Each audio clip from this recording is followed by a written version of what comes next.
Hi. Oh, let's get in the sun.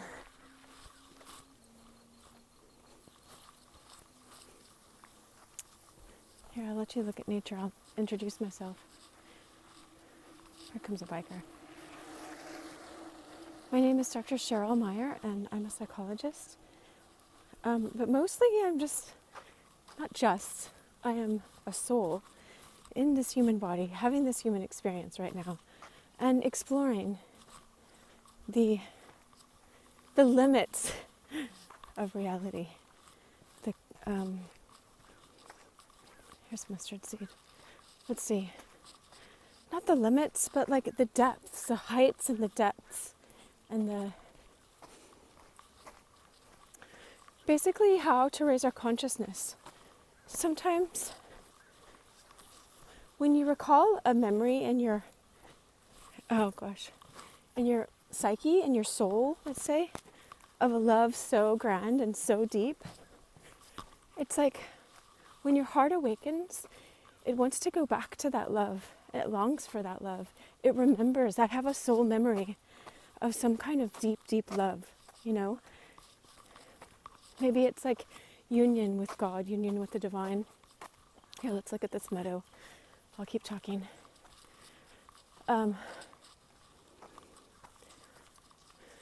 So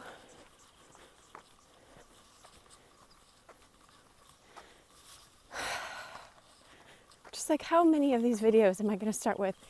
I was crying in the woods again by myself. Lots of bikers were going by, but I found like a place opened up for me to be by myself by this stream, you know, but there were ants. So I decided after I was done to go to this other place that came to mind. A place up this little hill. But I think by the time I get there, this video will end. I don't have much time because I have a meeting, a Zoom meeting. Have you guys heard of those?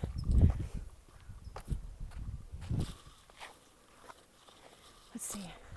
Look at this hill. It's beautiful. So today we're going to talk about judgment and how our own judgment of other people it blocks us from love, and we don't want any blockages of love blockages, no. And so, you know, it's funny because sometimes I do the Lord's Prayer just to ground myself before I do these videos. Sometimes not. Sometimes I wish I had and I didn't, but just because it's, you know, I believe Christ knew what he's talking about when he taught it. It has a way deeper meaning than any of us know here on earth. But I just did the meditation that made me cry my eyes out again. And Our Father said, you know, forgive us our trespasses as we forgive those who trespass against us, those who are unconscious towards us. Hello. Okay. So,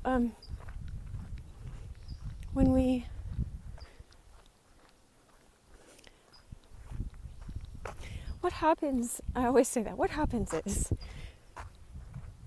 we think, you know, we're all good. We've forgiven everybody. I was taught, like, don't hate anybody ever, you know, but, because you don't want to foster hate for sure. Like, be angry and don't miss the mark of perfect love. Don't let the sun go down on this wrath. But that doesn't mean bury it in your heart, in your gut. Carry it the rest of your life. Hi. Aw, that was a sweet hello. It means really, really get to how to forgive. And I didn't know how to do that apparently. I mean, I have many times before. Sometimes people will come up to you. Like when I was in Turkey, a man came up to me that was part of our group. And he was just like, Cheryl, if you don't think of good things, good memories you have of your father and forgive him, then you're going to shut men out the rest of your life. And I don't want to shut out a whole half of our species here. You know, I have 2 brothers that I love. And, I mean, it could shut out women too, actually. So, anyway, I did that night. I did what he instructed because I had a feeling he was right, and I was motivated at the time to like heal that. Here comes another. Anyway, it was a deep cry then and a big release. So today though, okay, so yesterday I wrote my first song ever. My guitar teacher and I, oh, here's the trail. Guitar teacher and I got together for my lesson, and we don't ever plan really what we're going to do. We just kind of feel what's the feeling that day. And so the feeling was, hey, why don't we just write a song? And I felt kind of heartbroken about this one experience. And so he's like, just write it all, you know? And I'm like, I don't want to disparage anyone, or I don't want to hate. You see, I don't want to foster hate. Plus, I know, as a psychologist, I know as a person from my own experience, that whenever you hate someone else, you're hating some shadow aspect of yourself. But I forgot at the time, and so I wrote this song, and you know, it was just from this lack mentality, but that's what I was feeling in that moment, you know, of like, oh, you know, you done left me, dragging my heart behind your pickup truck, you know, something like that. So, wow, that was so great. This kid just did this huge jump. Maybe another friend's gonna come. Yeah, look on the ridge. Let's see. Maybe one of them will do it. Nah, I don't know if you got to see any of that, but the first kid was flying, but I guess that was cool. Anyway,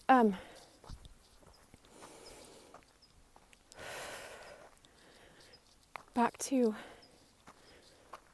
wanting to distract myself, maybe not. Maybe sometimes these things are here to bring us a little bit of peace in the middle of the difficult situation to talk about. But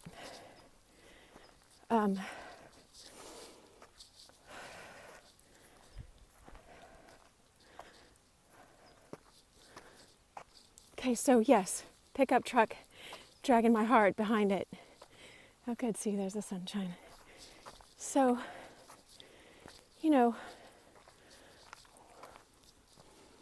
you promised the world, left me with nothing type of stuff. Your classic breakup songs or whatever, you know. And so, today I did that one guided meditation again that I often talk about because it just works for me. So I'm going to keep doing it because it helps you relax and then be able to enter into the state where you're going to work on what comes up for you to work on.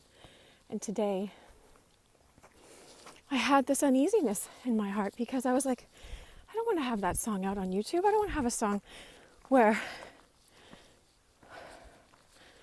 I'm missing something, because I know that I'm not missing something in my higher understanding. I know that, you know, I don't need to wait for the lottery to happen for me to feel rich and abundant inside. I don't need someone else to tell me they love me for me to know I'm lovable, and I am love, you know.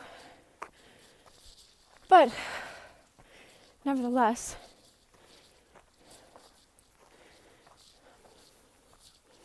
where I had to go, not had to, but it kind of unfolded that it just unfolded that in order to get through, oh look, I think this is a feather. Yep, look, here's a feather.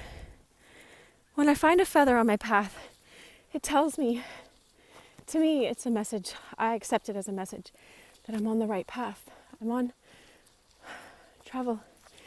Ooh, that reminded me of the Egyptian.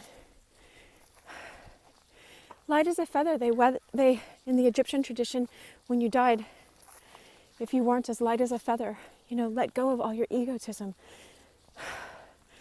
then you'd go to the underworld. And I don't know what would happen, but in order to ascend, you had to be as light as a feather. And so it's in the Lord of the Rings when Gandalf comes back.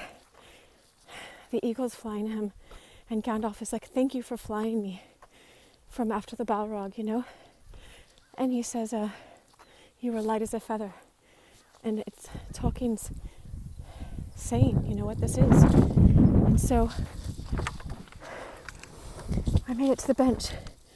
Time is meaningful. Rest and enjoy it. Now I can sit back. Here's a view. Look at that. I brought my friend here. He was just so amazed. Because you can't see the depth with this camera. All right. Let's get to the meat of this quickly. Because I have my meeting in a little bit. And I'm just going to do it right here. It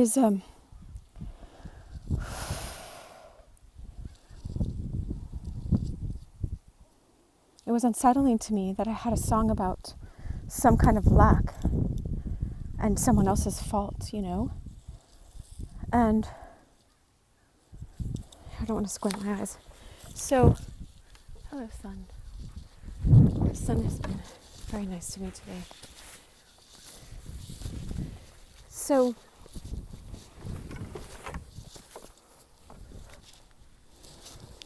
I had to get to a place where I just accepted that I was judging someone, and I didn't realize I was judging someone.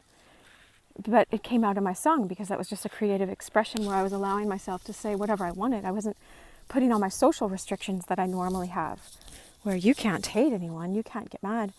And so then I did this meditation, and it was like, go to the memory that your higher self is showing you. And it showed me the memory of this one person that, you know, this is a classic story, so this can apply to everybody. I thought, like, I opened my heart and let someone in, and I thought they were going to open their heart and let me in.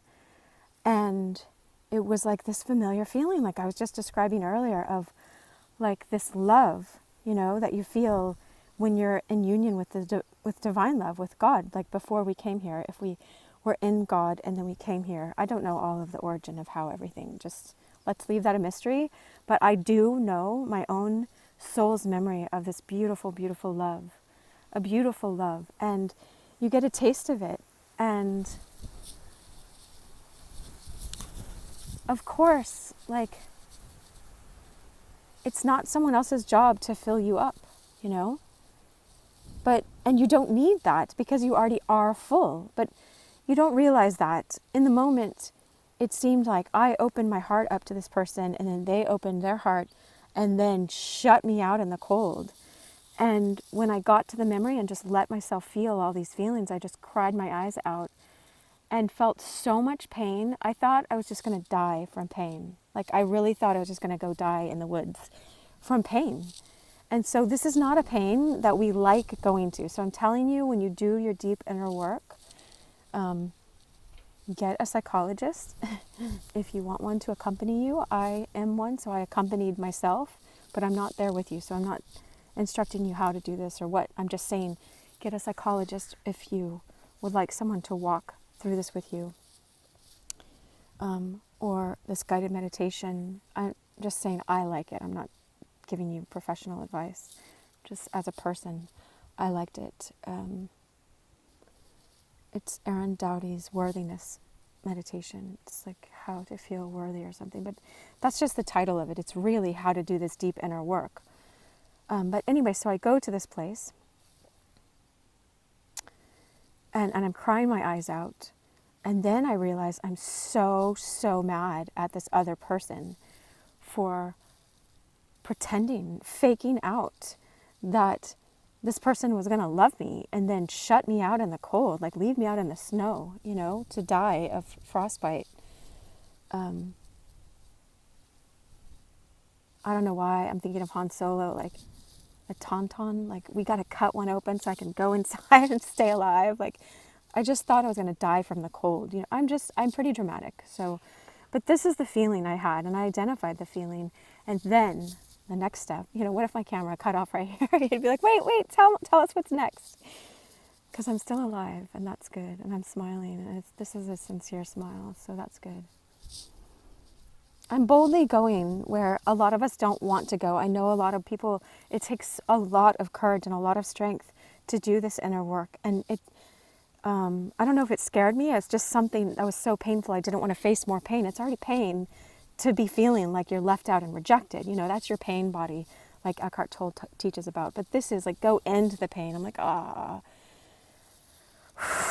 But it's kind of like I knew I had to go into it to get through. And so after being so mad, then I got so mad, it went back to my original pain. I got so mad at all the other people that pretended they were going to love me and then didn't. And then I got mad at my parents because they pretended they were going to love me and then they didn't, because they're unconscious in so many ways. They don't know how to align themselves with full love right now and have that love flow through them to me.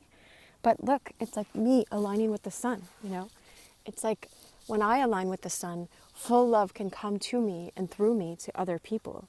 And I can have it. I can have this full alignment with full love myself. But first, I had to just feel whatever feelings were coming up. And the next feeling that came up was after I was so hateful towards this person and towards every other person that has not loved me to my liking, to my my remembrance of fullness of love. I hated all of them, and then I hated my parents, and then I hated myself, and I didn't know that hate was in there. I hated myself so much because I was like, why did you incarnate here? Why did you choose this? This is way too painful.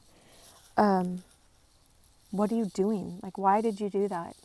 I hate you for exposing me to this environment. I felt like I was like a bad mom that left myself, out in the middle of this forest as a baby or something. I don't know, something bad. Like we'll get through these images that I have.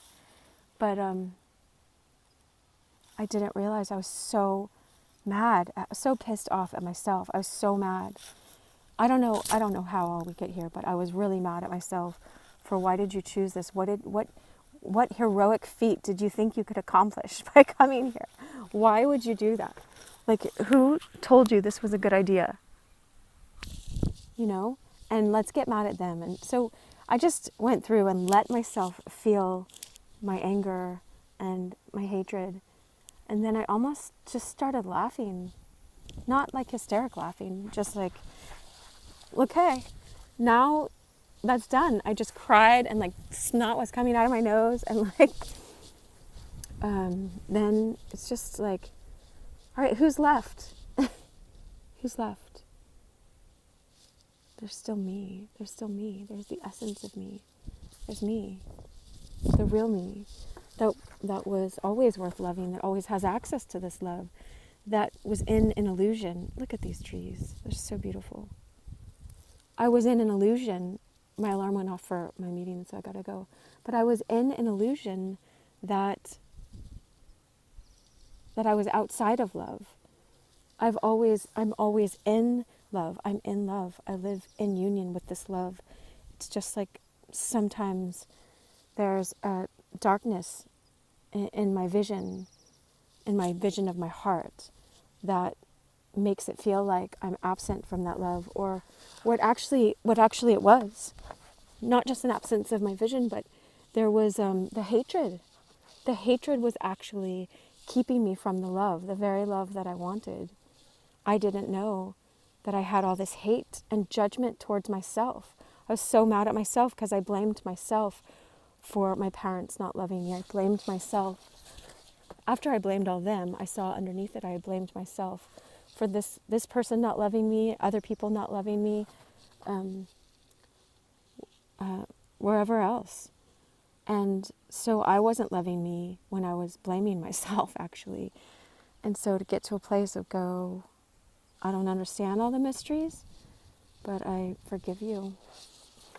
I'm not going to hold this judgment. Like, I'm here for a reason. We'll find out that reason more and more. If I don't, it's okay. It's still me feeling those feelings and getting to a place of understanding that that hate and that expectation towards my parent, I bet you anything my mom's going to text me tonight. And I haven't talked to her since Mother's Day, like weeks. I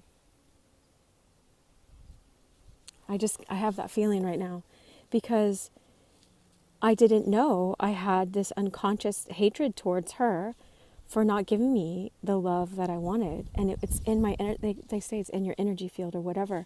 And so when you have this, well, and when I was like, it's like a prayer part of the meditation. At the end, you ask, is there any other insight that wants to come through so you can understand what else? And it was like, you just cleared a path for more love, more abundance to come your way, because hate blocks out love. And I had all this hate and expectation and anger and demands on all these people that I didn't even know I had these demands on, and it was blocking me from loving them because I resented them. To resent is to keep resending them the bill, and we say, forgive us our debts as we forgive the people that have debts to us. Like, of course, we all owe each other love, but I thought there was those guys again, those sweet boys. It might be, but I gotta go anyway. Anyway, so there's just people down on the trail. It's forgive, and but the thing is this was hidden. This was hidden. I just didn't. It only came to the surface because I'm like the princess and the pea sometimes. Not to like brag about myself. It's just this conscience thing that I have, because I believe that love is gentle and love is kind, and it doesn't want to hurt anybody. And so if you have like 25 mattresses and there's a pea underneath, and she couldn't sleep, she's like, oh, my back was hurting all night, because it's our conscience. It's a picture of our conscience going, I don't want to put a song out that puts the blame out on someone else. I don't want to see myself even as lacking. But I sort of like had to do my artistic expression and do what Bobby, my instructor, my guitar teacher and friend, had taught me, like, just express it all first, let it out there, and then see what happens. And had I not allowed myself the freedom to do that, maybe I wouldn't have got to this place where I don't have to hold this resentment anymore. It's not anyone else's fault. If I'm missing love, it's just, there's some kind of barrier within me to heal, to bring. Blessed are those who mourn, for they shall be comforted. I mourned, not feeling sorry for myself, like I'm lost forever. I just felt the feelings that I felt that I didn't want to feel. Didn't want to feel how badly I felt rejected in that moment.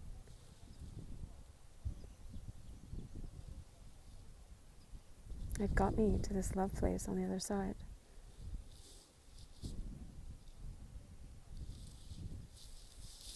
All right. I wish you so much love. This will sink in. I know that this is like a seed to help you understand and deal with your own stuff. Like it can come up so that you can heal it, so you can be honest with yourself. Because we don't have to wait for anybody else to change for healing to come to you. Oh, my friend put a quote about that today. Chris, mindfulness man. It was like, do not look to change anything else around you in order to be happy. Instead, figure out or understand what is in you that needs to be healed so that it won't bother you anymore. But Jesus said the same thing when he's like, take the log out of your own eye, and then you will see clearly to remove the speck in your brother's eye. Like, the speck in their eye doesn't even bother you anymore because you're in full access of the love again. They weren't blocking you the whole time. Your demand that they heal you is what's blocking you, because you're all mad that they're not doing it. You get to do it. God will help you. God will help. Divine love will help you. I begged for divine love to help me. And I just had to keep feeling the feeling and feeling the feeling and crying and crying and crying until the peace came. All right, I wish you love.